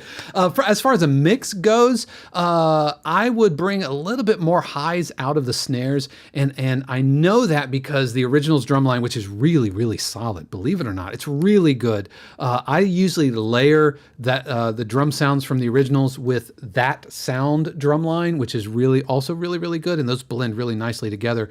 But I do feel like, again, a kind of a 5K boost, specifically in the snares. And the other thing I would recommend is kind of what the tenors are playing. The tenors are the quints or the quads or the did I call them sexes? I don't know. But I feel like the tenor players live somewhere in between the tuned bass and snare drum. And so tenor players, they're like, tenor players are super laid back, and they are the ones who are usually just like chill, and they're like blah, blah, and they're like doing all of this stuff, and they're moving and they're crossing over. So I feel like the tenor players don't have enough to do here, and so boom, boom, boom, boom, boom, boom, boom, boom, boom, boom, boom, and so moving up and down the tenors, I think, would be a little bit more realistic, and the tenor players would appreciate it. As it is right now, they kind of feel like they're playing the kick snare relationship in there, and I think it could be a little bit more pronounced. The other thing is because it's just the drum line, can we give like sections that feature different aspects of the drum line, even if it's just a couple of bars? And that having been said, I feel like I kind of lost where we were in the form. And by the time we came around back to it, I think we were in good shape. But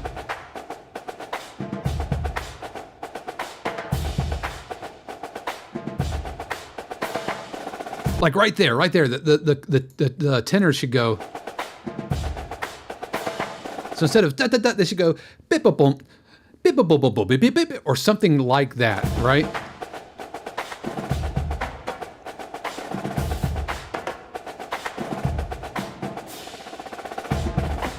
Yeah, and I would go a crash cymbal on the downbeat there.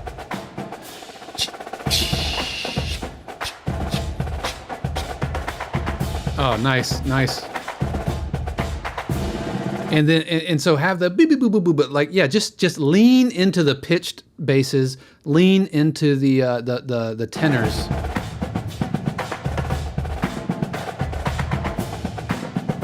So it's getting busier, boom. And then into kind of a breakdown, not really a breakdown proper, but this would be a good opportunity.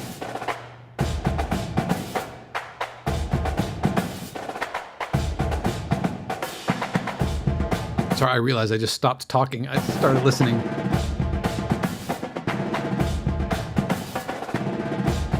Yeah, I'm just thinking here in this section, is there a way that we can really differentiate it from the earlier sections? And this is where, and I know it's called Back to Snare 1. Again, perfect chef's kiss of a title. But like, can the tenors take that? Boom, boom, boom, boom, boom, boom, boom, boom, boom.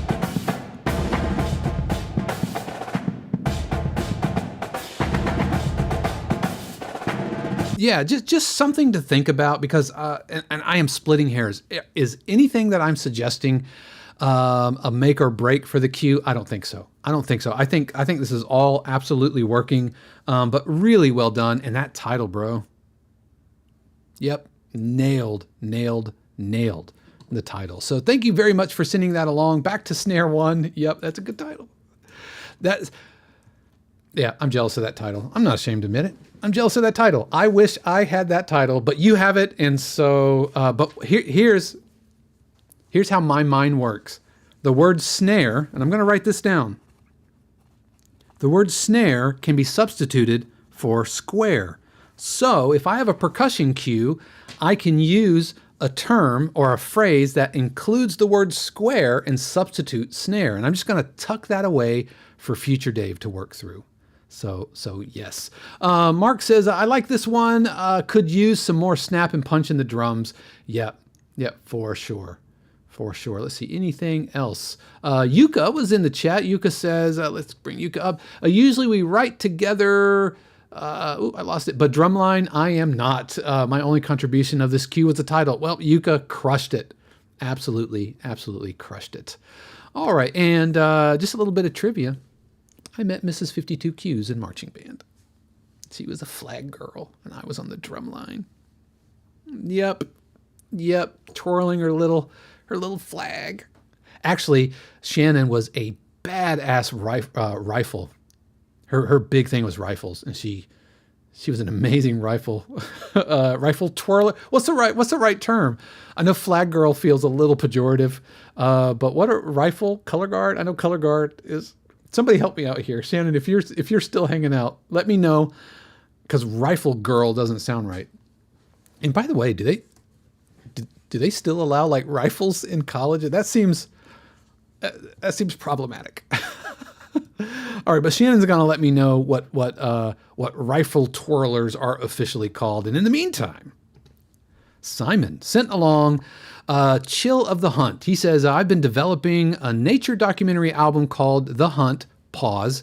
I've been listening to it in the mastermind, and it's really, really good.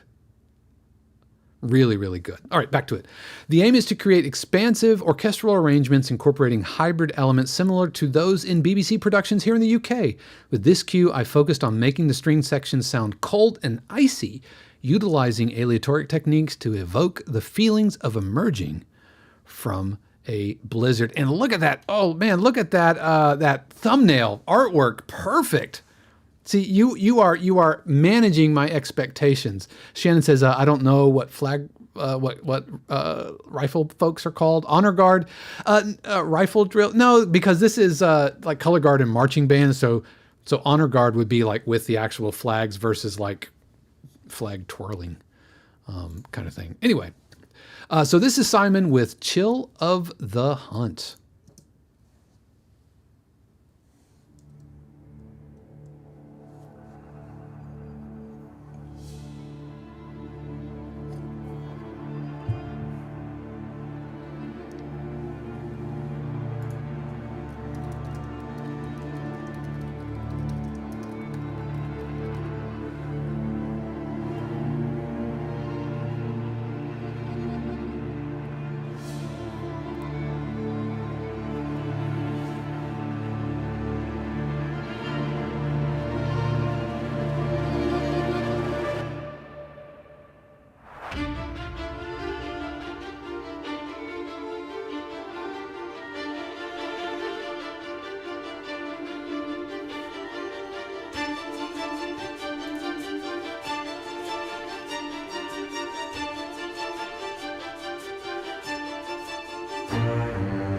Oh.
That was Chill of the Hunt, another fantastic title. Really, really fantastic title. Loved this, man. You know, I'm a huge fan of this album, and I just predict that it is going to get lots of love. In fact, if you're watching right now and you're a library publisher or whatever, I would imagine many of these cues are available. And by all means, please, you can email me, dave@52cues.com, and I can point you and connect you to those folks, or you can reach out to them here in the 52 Cues community. Anyway, this album is really, really nice because here's what I love about it. First of all, Simon's orchestral programming is top shelf, but also there's a very clear focus for this album, right? There's a very clear concept, and each cue on the album delivers on that concept. So Chill of the Hunt, I think works fantastically. I would watch out. I know that we were saying that we were kind of really leaning into like the brittle strings. I feel like by the time we got into our third act, because this is kind of following trailer structure, right? By the third act, I was wanting more like mid strings to really come to the table, starting to sound a little screechy. Do watch the low end. We've got some low end rumble down here. And what I think the problem is that we might have some sub bass, which is fantastic, like a synth bass, but also we've got some low percussion and everything. And it's just creating this kind of this low end rumble. By the way, love the third act harmonic shift.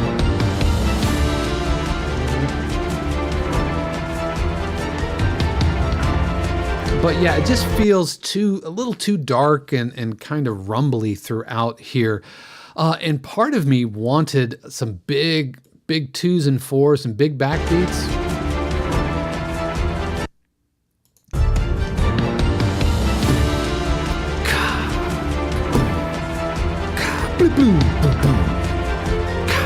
Right?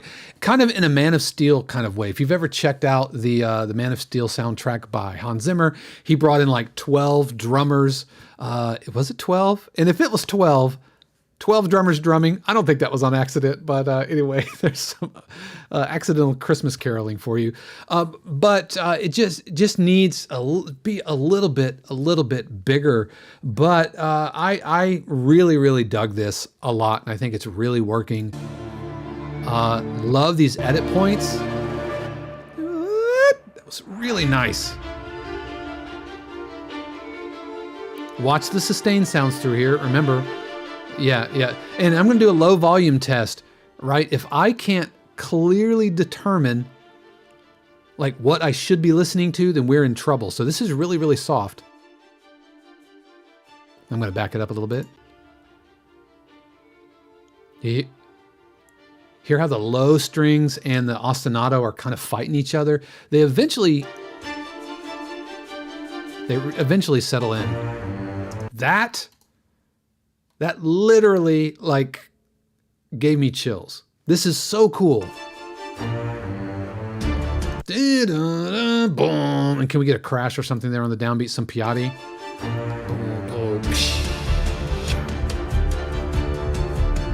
Yeah, just some low-end cleanup to make sure that everything is taken care of there, but well done. And the title is fantastic, Simon. Nice work. Simon says, I think it's my busy bass drum.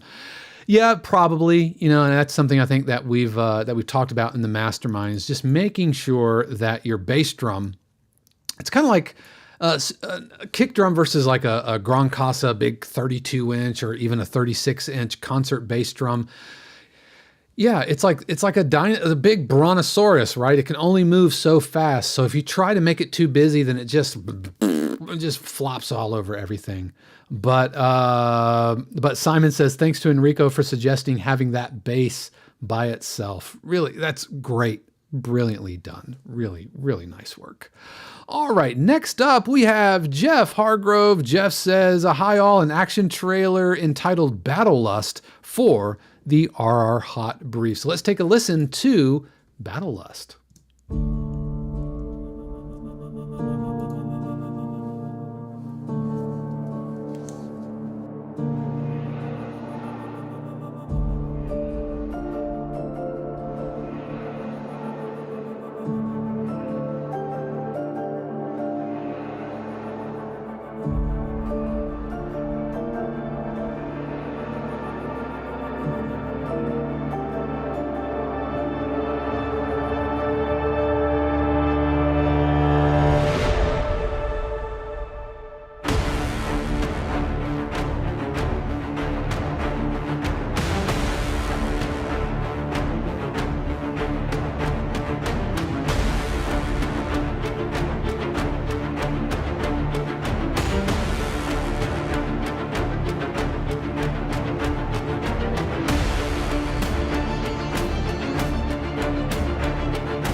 Freaking Jeff.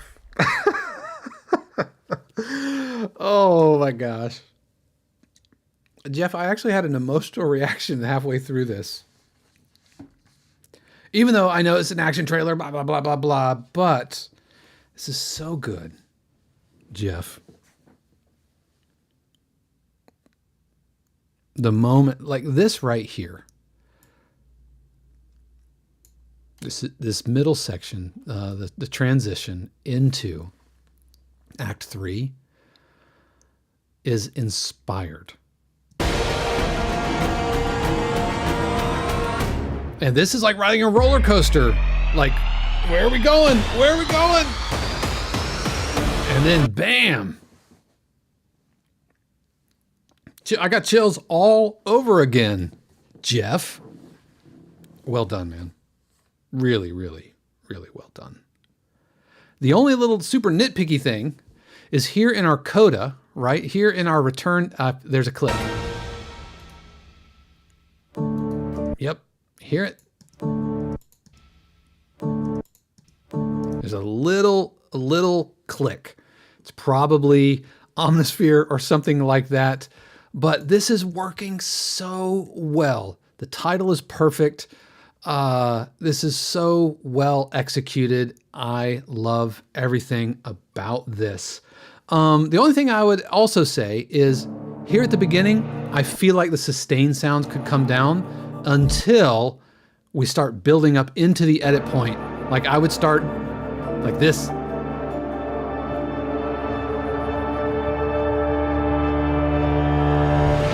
That reverse guitar. Oh, Jeff. Well done. No more notes. No more notes. Yeah. Mark says RX will get rid of that click. Well, let's find out. Let's find out. Let's open up some RX and see if we can't find that click and where it is in the mix. So let's see what we got. We are here kind of at the end, and the click.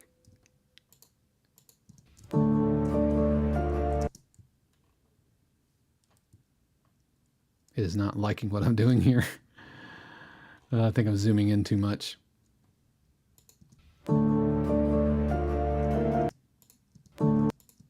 Yeah, and you can actually see it in the waveform, right? You see that little spike all the way up through the frequency. Let's see if it will clean it up. Let's do into a spectral repair, spectral replace. Oh, it lessened it. This is gonna butcher it. So you might need to do a little bit more forensic work on that, but I think it's worth exploring. But it might be easier to just figure out what's causing it, if it's an effect or something like that from Omnisphere. That's my guess. Oh, Mark suggests the D-click tool. Good. That's a fantastic idea. Really good idea. Rolf says, I like the Act 4. I'm thinking you're maybe the kind of the coda, because if you watched my podcast last week, we have kind of an Act 1, an Act 2 with an Eye of the Storm, right? And then we have our Act 3, and then we have our kind of our coda. And this Eye of the Storm can be a down section. It can be this kind of this roller coaster ride. It's like we're right at the top of the... And it floats longer than you think it should, and that is catnip to an editor. Absolutely. Really well done, Jeff. Thank you so much for sending that along. And yeah, that's a home run, dude. That is a freaking home run. All right, next up we have Manuel. I know Manuel's hanging out with us. Manuel says, I intentionally didn't listen to any of you guys' cues yet, so that I'm delusional enough, not discouraged to upload one myself. Anyway, here's some background info. Reaton started as a kind of experiment some time ago in the Expedition 52. Just time out. Expedition 52 is a year-long composer quest that we've been doing, whereas each week there is a kind of a topic that we talk about, as well as an optional writing brief. We'll be rolling out the next Expedition 52 in January, and you can't sign up for it now, but it is a weekly, there's weekly encouragement. There's a really fantastic kind of sub-community happening over there, and we do weekly radio check-ins or like weekly live streams. And so anyway, that's what Expedition 52 is. It's come up a couple of times. All right, moving on. The question was essentially, how would an epic orchestral hip-hop track suitable for sports broadcast and the like sound if I were to replace the core with reggaeton instead? The result is silly but kind of works. So let's take a listen to Reaton, and then we'll talk about it.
All right, that was Reaton from Manuel. Great title, reggaeton, Reaton. I think that's working really, really well.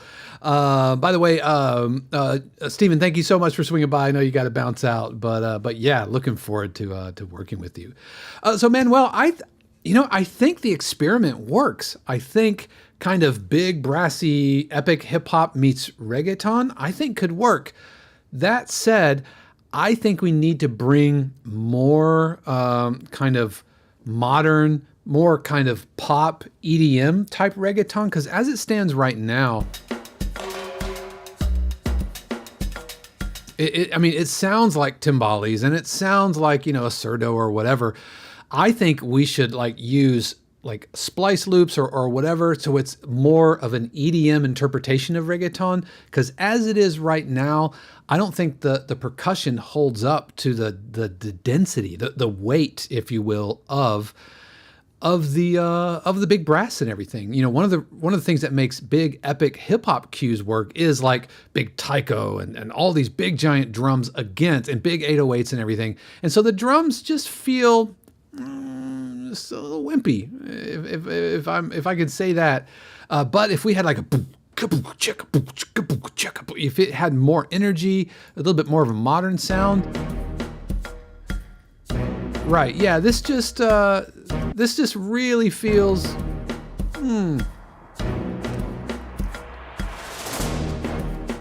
Yeah, I'm not sure the percussion holds up. Also, going into the breakdown section here, in my experience, at least for CBS football, they don't like these big kind of protracted percussion breaks because, like I said earlier, they kind of needle drop it, and they need relatively consistent energy throughout, right? And so I feel like this kind of breaks down a little bit too much with little timbale solos that I think would step on dialogue and be distracting.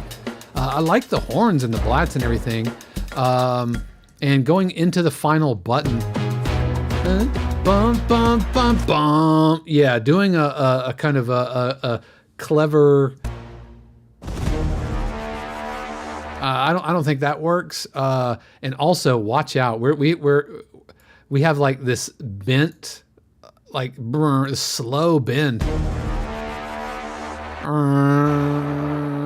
and then it finally pitches up. That might prove problematic. Let me. I'm going to adjust. I'm going to see what that would sound like if we attached our button to the end. Right? So let's see what that would sound like. 1, 2, 3, 4. Yeah, so it feels like it's a half step off, and it may, if it's a pitch bend thing, then I think we need to get out of that half step down earlier so that it can resolve to that tonic. I'm like, pull up, Tink, pull up, man. You're gonna crash out, right? So I really like the vibe of this, and I think the experiment is a success. We just need to bring a little bit more aggressive and modern reggaeton samples and reggaeton loops and stuff to the table. That's what I would do. I would just go to Splice, find some reggaeton loops, and start kind of layering them and chopping them up and maybe, pitching them and all that kind of stuff. So it's not just wholesale copy and pasting, but I dig this. I dig this a lot, man. Really well done. And reggaeton, I like that too. I like the kind of the tongue-in-cheek nod that is. All right, well done. You're very welcome. You're very welcome. Thanks for sending that along. And then finally, last but certainly not least, Rolf submitted a track. Rolf Schild, what is happening, Rolf? Rolf is fresh off of his community gathering that he hosted at his house there in Germany. And so I know we had several folks from the 52Qs community meet up with Rolf. We had folks from Switzerland. We had folks from Sweden, folks from Germany. We had somebody from Czechia. And so I hope, Mikhail, I hope I'm not miss. It's Czechia, I think, right? Or Czech Republic. Anyway, you can let me know when you watch the archive. Anyway, Rolf hosted folks, and so that was so wonderful. And Rolf says the gathering was a blast. And we be on the lookout for the email, our email newsletter. I'm sure we are going to be posting up some pictures. All right, so this is we're ending on a scary note. I'm worried, Rolf, but let's take a listen to Pit of Oblivion.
right, that was Pit of Oblivion from Rolf Schild. Rolf, thank you so much for sending this along. The good news is it wasn't all that scary. And I think that's a good news because horror trailers, like I said, we get to break a lot of the rules and bend a lot of the rules. And I think this is a little bit more standard kind of fare. It's not quite so, stabby, stab, stab, right? It feels a little bit, this feels like a trailer for like something like, I don't know, like a psychological thriller versus like a paranormal ghost movie or monster movie or something like that. That having been said, I thought the sound design elements were fantastic. These strings, these kind of modern string techniques. I would love to know if you can let me know what string library that was. It was so cool, so well done. But I don't see your typical trailer structure.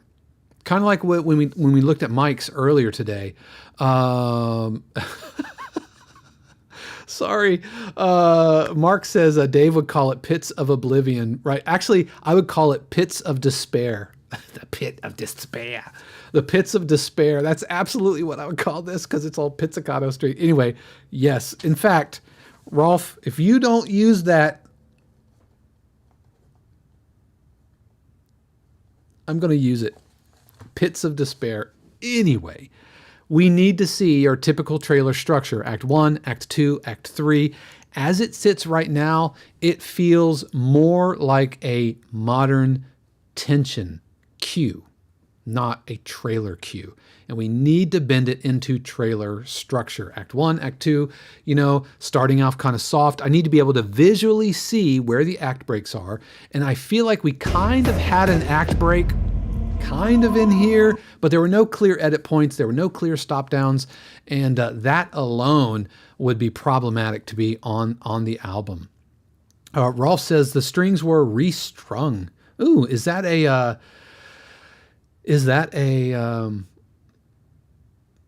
I'm guessing that's a sample library. That's really cool. I'm gonna make a note of that. Don't mind me. VST Restrung Volume 1 from Fallout Music Group. Yep, that's not that expensive either. Well done. All right, so let's look at that because that's fantastic. All that really aleatoric, strange, sound designy string things, I think really good. So the big takeaway, first of all, it is kind of loud, right? Also, there were a couple of spots where some resonances popped out of the mix. Like right here.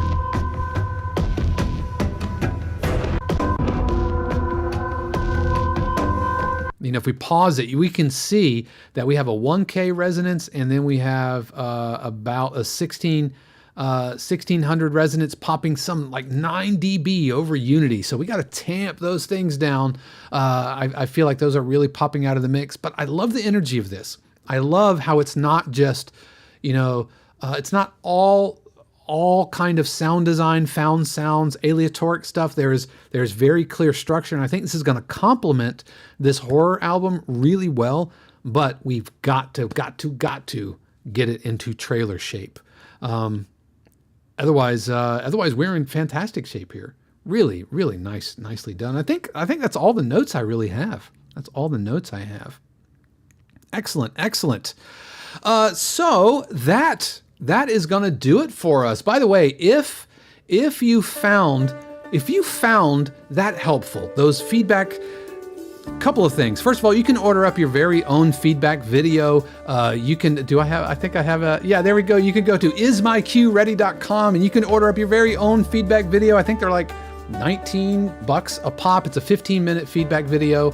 And so it's something that I do. And also, this type of feedback I do twice a week for our family subscribers. They submit their cues and I give a feedback in an open Zoom session just like this, and we give feedback to each other, and it's really, Really fantastic. And so if that's something that you found helpful and you enjoyed this, then head over. Why don't you think about subscribing to 52Qs either as a family subscriber or a friend subscriber? You can get access to our monthly workshops, or a neighbor subscriber, you can get into our live streams. And so thank you guys so much. We really appreciate you. Thanks for hanging out with me this afternoon. I could name everybody who's here, but I think it's a lot. It's a lot. Let's see. Mark says, I'm very impressed with the quality of everyone's submissions. Amazing work, everyone, from Doug. Ms. Jujubeat says, the cues were stellar. Dave's incredibly detailed and insightful feedback, along with the helpful feedback and comments from everyone else, was extremely helpful. And you're very welcome. Thank you guys so much. And we'd love to have you. Why don't you join us? And even if you don't want to, pay for a subscription, join us for free at 52qs.com. But that's going to do it for us. I hope you have an amazing week. And remember that the universe has amazing plans just for you. Until next time, peace.